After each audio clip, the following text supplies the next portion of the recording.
Hello, welcome everyone to Africam's Wild Moments, powered by Explore. My name is Russell.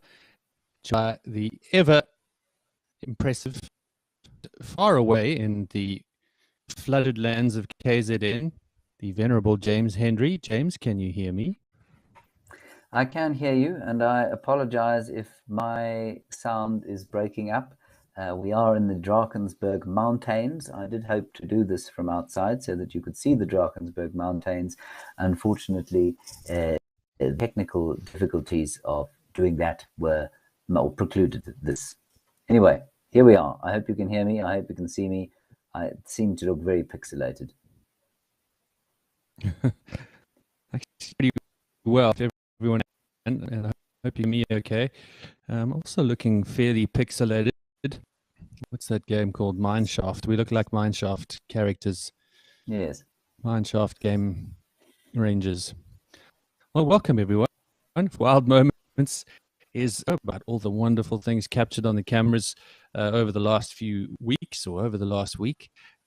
I will discuss the lighting we've captured for you, and of course take some questions if there's anything on your mind, or if you'd like to send anything through. We got a couple of hello from me and Jan Powers from Florida, Rolling Trouble, who is Kelly down London as well. Thank you for those little hellos. James, how's the berg? The berg is magnificent. It did rain here solidly for 3 days. We did go out, or some of us went down the rain and got very wet, but it's now a beautiful, absolutely magnificent day. But there is snow and ice on the slopes of the Great Drakensberg Mountains. And for those of you who don't know, the Drakensberg Mountains extend about 1,000 kilometers down the escarpment of South Africa. And there are literally probably 1,000 beautiful places that you can come and stay here in the mountains. Not many animals. Yeah. Well, not many big ones. I love the berg. I haven't been there for years. Back up the mountain. I think I went to Cathedral Peak. That must be 20 years ago now. So I'm quite jealous. Enjoy, James. I'm glad you're not too flooded. Many of you, a lot of the north parts of Natal, hard along the line.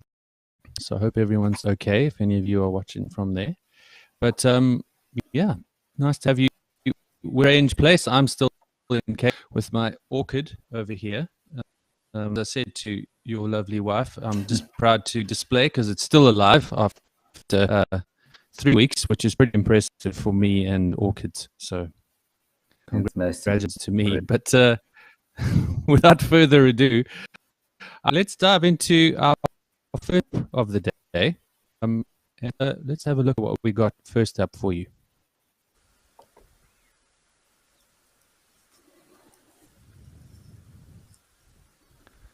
Ah, yes, Monty.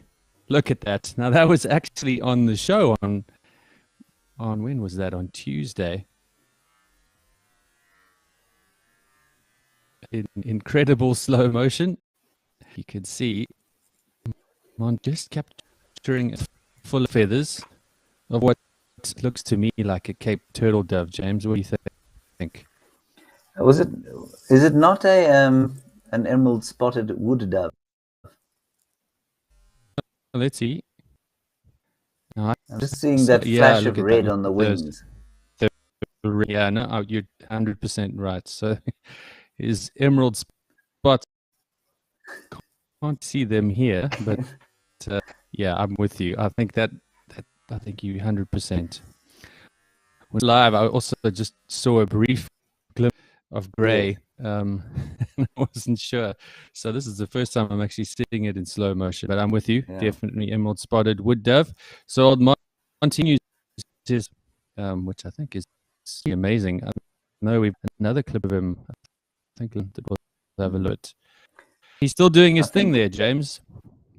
He's still doing his thing, and I think what's really nice about that clip is that it shows unbelievable reaction speed, not only of the snake but of the dove. And I think I may have mentioned this before, but doves are very underrated in terms of their physical capabilities. And I remember clocking one at around 70 kilometers an hour, driving next to it once, which is about that's about 45 miles an hour. And obviously they have to be so quick because a large proportion of their predators, I mean, many of their predators are avian raptors, which are very fast and will stoop and dive at incredible speeds to catch them. So I do think that the dove has a remarkable reaction speed. And we've watched Monty, and probably will watch Monty, devour many birds over the wild. And that dove was just fast enough to get out of his way. Yeah, it was. I agree. I mean, he just and then changed his mind at the last second. But yeah, man away with just a of feathers. Him. Question on Tuesday, James, and I said it would be pretty difficult for that dove to if it had lost the majority of its feathers. If I'm not mistaken, if it's really the tail or the feathers are pulled basically the root, it can be difficult for them to regrow those feathers. What do you think? Yeah, I think it can, absolutely. I think that these birds are almost made with not a fail-safe, but certainly a certain amount of contingency in their feathers. And I mean, if we think about a lot of the raptors will molt once a year or molt a few feathers once a year, and you can often see them, they molt on either side at the same time and seem to get on okay. I mean, we've seen hyenas surviving without legs, of course. And so I think, yes, or perhaps those feathers in the tail won't grow back fully, and it'll certainly hamper the dove to a certain amount. I think it'll probably be all right. Yes, I mean, the amazing resilience of animals in the wild never ceases to. So, I thought my opinion, in terms of flying, if it lost all its tail feathers to fly, in terms of direction, landing, that's pretty tricky. But as you say, a number of birds and animals you've seen survive. But elephant was in the timber, you might have seen it was missing 3/4 of its trunk. That yes, and there was a giant hole in there that that was survived and was doing pretty well. Yeah, Lord knows how. Awful. All right. Anyway, yeah, it wasn't a nice sighting, but amazing to see them survive on the cameras. I know we've seen where they were very injured, very worried. Now doing just fine. Let's see what people's comment. Stephanie says that was impressive, Monty, and didn't even in the branch. As you said, James, that he changed direction, which was believable. You can almost hear it swearing as it opens its wings, as it flares the wings there, coming into land. You can almost hear invective flying out of its mouth. Woo! Although that's not what I think it said. And then it flew off. Stephanie, I'm going to disagree with you slightly there and say I don't think it was that impressive from Monty, although he is impressive. I think that the dove was much more impressive. Yeah, with you that he got away from that is incredible, considering how perfect old Monty's been in this location. Yeah. Kathy, you say you don't know your birds very well, but you do know that it wasn't an eagle. Yes, I think Monty knows it wasn't an eagle too. I think Monty would have flopped onto the ground and slithered away had that been an eagle coming up to get him. I'm not sure if that's a serious comment.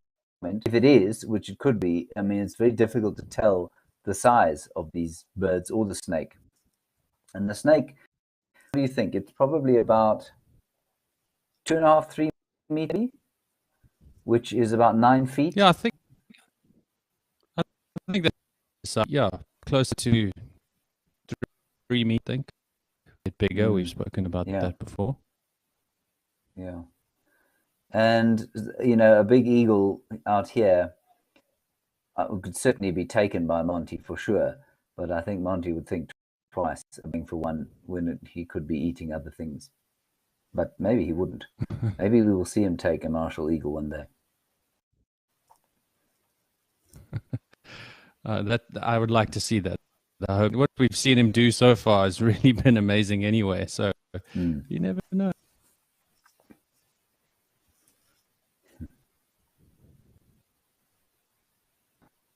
I think if we go a little later, our next clip for all of you out there. Yeah. And again, sorry for our technical issues. We've got a little bit problem timing and audio and all, and it's all to do with our connections across the country. We're working on it though. And here's another of Monty. This successful. Oh. Looks like an emerald spotted dove. It's the same, possibly the bird's cousin. Oh no, this was today, wasn't it? I believe so. This morning, yeah. So yeah. So this very recently. This could well be the same bird come back to see what the hell happened, and whoops. I was having a look at his tail feathers. He seemed to be intact. This fellow, well, no longer. Yeah, you're right. He's just not quite as quick. I mean, that is phenomenal. I mean, this is unbelievable. I was looking at that earlier today. And the strike is around, I think it's 60 millisecond or something like that for an African rock or southern rock python. And I mean, that video I think is shot at 30 frames, and it takes one frame for him to get from the branch across to the bird. So that's, I mean, that's a 30th of a second he's taken to get there. Exactly, landing. And this one was a distance from it. You know, that first clip we had of him almost landed right in front of him. This one, he had really great, still didn't stand a chance. It is amazing for such a big snake. Yeah. I was once in a dubious. We shot a dubious trailer, which included a 5-meter rock python, a captive animal that we put onto the sort of released onto the sand, and then tried to catch. And it was my job to catch the head. And a rock python can get very irritated very quickly. And I remember making a very unmanly noise as I just managed to leap out of the way of this thing because it grabbed right between my legs. It was a very distressing experience. In the end, the experience was so traumatic that I didn't manage to catch it by the head. I was the second onto the snake, and then we caught him. But they are profoundly fast and very terrifying. I have to say, I have a python story similar. In my foolish days as a safari guide, tried to pick up a young, small python during, having with many of my more rugged and experienced senior guides do the same. I thought and attempted to pick up a southern African python, and I still have the bite mark scar on my hand today to show you the evidence of that very encounter. And I just tried to pull him out into the road, but he turned to run at me on the hand. Yeah, not my proudest guiding moment, but all got them. No, you do hear real stories of guides, or I mean, they're quite amusing in hindsight, but of guides trying to how manly they are by picking it, and it's always men. It's never women that do this. It's always men trying to pick up puff adders, and they've seen it done on TV. They've seen the snake handler do it once or twice, so now they're going to have a go because they're men, and getting bitten, and then trying to pretend they haven't been bitten as they drive the guests back to the camp. Their hands swelling and going green almost immediately with unspeakable pain. I do know somebody who that happened to, and he nearly lost his hand. In fact, had it not been for his father in the area, it was in Nelspruit, and his father happened to thing, and they were about to take his hand off, and his father said, "Whoa, whoa, whoa, whoa, whoa! Let's just give it a night or two and see what happens." Yeah.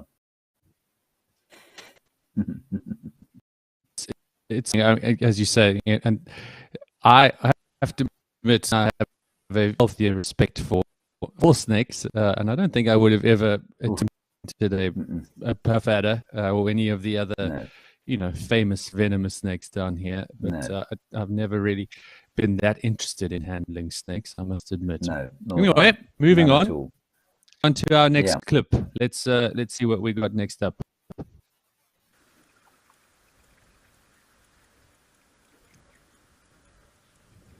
So here, again, Monty, much bigger meal this time. He seems to have been enjoying the doves, but this one,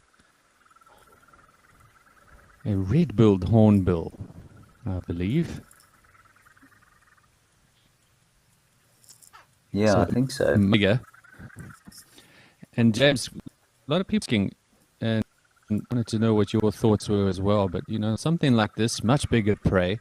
The biggest issue must be that big giant bill that the bird is named for. How on earth, would they digest something that size? I mean, I think that the way they do it is obviously got very powerful digestion. So whatever goes in there will largely be liquidized, except for perhaps the keratin beak, which will probably come out in bits and pieces later on. But the other thing is that for things like antelope, because of course these pythons eat antelope with horns, they eat birds with big long spiky beaks. They've got amazing stability in their ribs, and so they can expand like they have in ways that will allow the beak to go through. And I think that they're probably quite careful about how they swallow these things. I don't think that this sharp beak is probably too much of an issue for the snake, especially, when you think of all the feathers going down there, and it's a little like the barbs on it, where, if he swallows it head first, it probably goes down quite smoothly. But if he tries to swallow it legs first, you can imagine the feathers kind of getting stuck. But I think they cope with it. They obviously lubricate the esophagus very effectively. And I also think that I think when it comes to some antelope, it's probably a lot worse. And you do hear stories of snakes being found with horns sticking out of their midriffs, but those slowly get drawn back in and the animal gets digested. So, I think they can get more pain than us. I think that they are probably careful about swallowing something like this. I don't think the snake would swallow it at an angle that it could perhaps stick out or, cause too much discomfort. And I think they just have the digestive juices to cope with it once it's in there. Yeah, really interesting. As you say, I think, for particular big snakes like this, when they get some significant, kill, they're quite vulnerable. A lot of people realize that, want that big meal in them. They generally try to get somewhere quite protected and out of sight, because they can be quite fragile, especially something like small antelope, like you mentioned. In this case, in this particular clip, once he gets the old bill in the mouth, he actually moves away from his spot. Whereas previously, after those kills, he just stayed there and happily digested his dove dinner. I think the other thing to note here, it goes along with the resilience that we were talking about, is that we human beings have an impression of pain and discomfort that really doesn't or isn't comparable to what animals are capable of A, dealing with, and B, capable of considering. So we're very mollycoddled, and not all human beings are. You know, people who live. If you were to go to a Kalahari sand bushman, and his tolerance for discomfort would be exponentially higher than somebody who lives in a apartment on the upper, what's the fancy part of New York, Upper East Side of New York. You know, his tolerance for discomfort would be much higher, and you know, it's many levels further than that when you move to wild animals. If you look at a baboon and a monkey and the amount of pain they can take, and the amount of apparent pain they can take, you know, I mean, you think of them just climbing thorny trees and being totally unaffected by them. You see baboons fighting each other and being almost totally unaffected by them. Hyenas, a different level of ability to take discomfort. That's relevant in this discussion because, yes, while even swallowing a little fish bone, human being can be almost fatal. You know, for a lot of these wild animals, it's just what they do, and they just deal with discomfort. They deal with cold and hot and wet and dry because they don't know anything else. They've never lived on the Upper East Side. Yeah, you know, I think now that we've lost all of our viewers from the East Side, continue saying that they don't have as high a threshold. Like you say, we've seen so many these instances, with animals that have had serious, and like you say, hyenas are famous for it. We had the leopards that we mentioned, a couple of lions on camera that have been really injured. And then, of course, I think the most famous one for everyone is badger. That old clip of the badger being bitten by a snake and passing out for and coming back again is also quite a famous one. Getting up. So yeah. The resilience, amazing. Yeah, couple of questions. James Richard wondering if the red on the dove's wings worked a bit like flash coloration, which contributed to the snake's miss on the first attempt. I don't think so. It's possible, James. I don't think so, simply because that the idea of flash coloration is for the predator to actually start and kind of move away, whereas that snake does that. I think he just strikes straight away. So I don't think so, but it's possible. I don't know what purpose that red color on the dove's wings actually serves. So, it's certainly possible. Stephanie, how big of a bird can Monty eat? Well, I mean, probably not an ostrich, but not much smaller. I think he could easily take hold, if he got hold of a Cory bustard, which is the next biggest kind of thing, I think he'd quite successfully eat that. A big Cory bustard, if I'm remembering correctly, Russell, about 12 kilos, 26 pounds odd. Exactly. So, that's quite happy. Any of the ground, that we get, spur files, Frank's very happy meal for a python. Yeah. OMG 23, you say in 2002 a rock python killed an 8 to 10-year-old boy in South Africa. Yes, I did. Look, a 10-year-old child is fairly large. Yeah, I would think definitely, sort of 6-year-old and below would be in imminent danger, for sure, from a large southern python, or southern African python, for sure. Jimmy, you're wondering if Monty knows how well camouflaged he is on that branch. Does his sight help? I think his sight definitely helps. I don't know if he's aware of how camouflaged he is. I think Jocelyn and I discussed this the first time we saw Monty. I mean, I was under the impression that he'd popped up there to bask, not necessarily to hunt, but I could be wrong. Yeah, I think we did speak about that. I think he's just found a happy mix of both. Great bask, and now he's great access to delivered chicken basically every few days. He's very happy there. Should we go to one more, James? I think let's go to one more.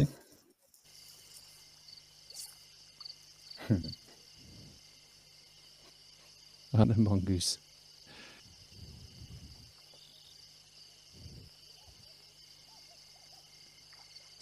Who will? He's like a white-tailed mongoose, I believe. What do you Must think be. he's up to here, James? I think that this mongoose is going to draw us into the discussion we have just about every week, which I think is quite interesting, and that's on mammals and play behavior. Because I don't think that Yeah. this mongoose is doing anything other than having a good time. That is a water pipe, in case you're wondering, everyone. It's right near a water hole, and so it's been used to pump water into into a hole. And this guy looks like he's just having the best time. Is he a whitetail? Yeah, exactly. My picture, I'm afraid, is so bad, but I think that's what he was. I think that definitely a And flash tail there while he was yeah, hopping about. So we were- just having fun. There's no other way to look at that thing.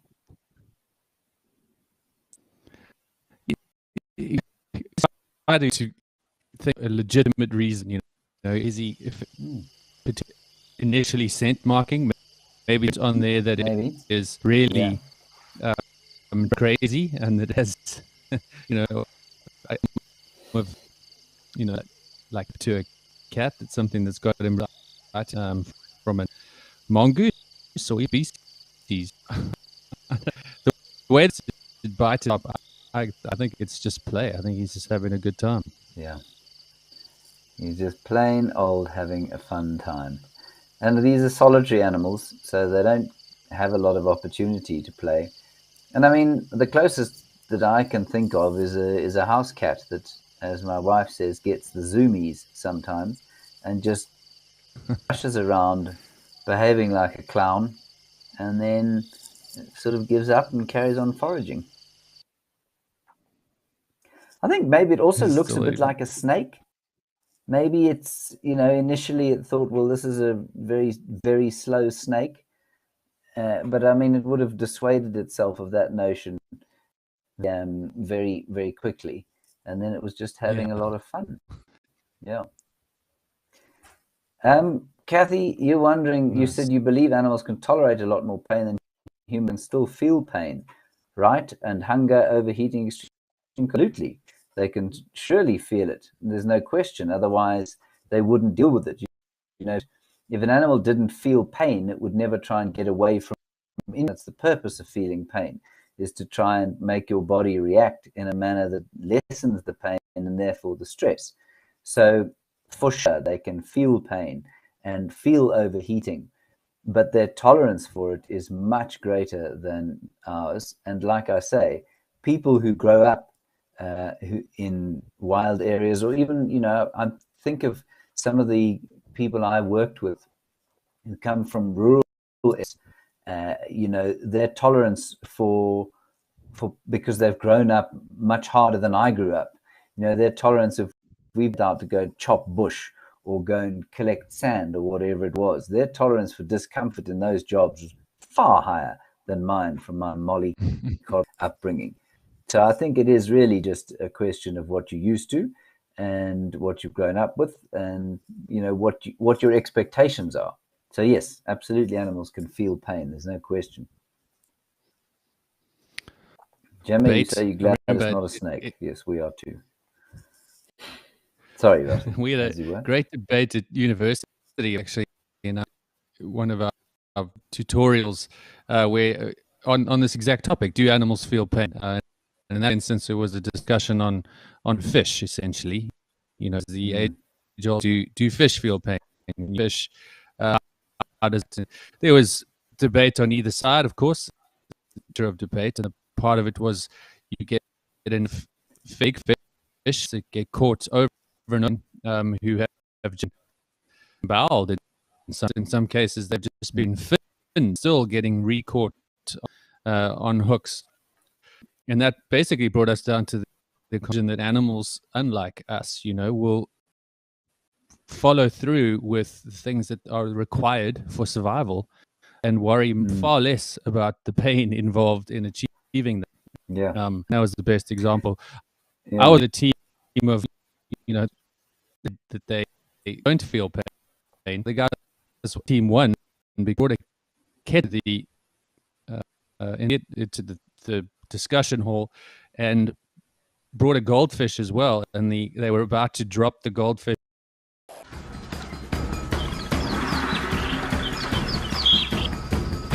And that was their great argument, but we suggested that, well, that's because we don't want to see it die. Doesn't mean it won't feel. That was the crux of our discussion. Very interesting. I think also the last thing on that is that we assume that because it feels, we'll therefore try and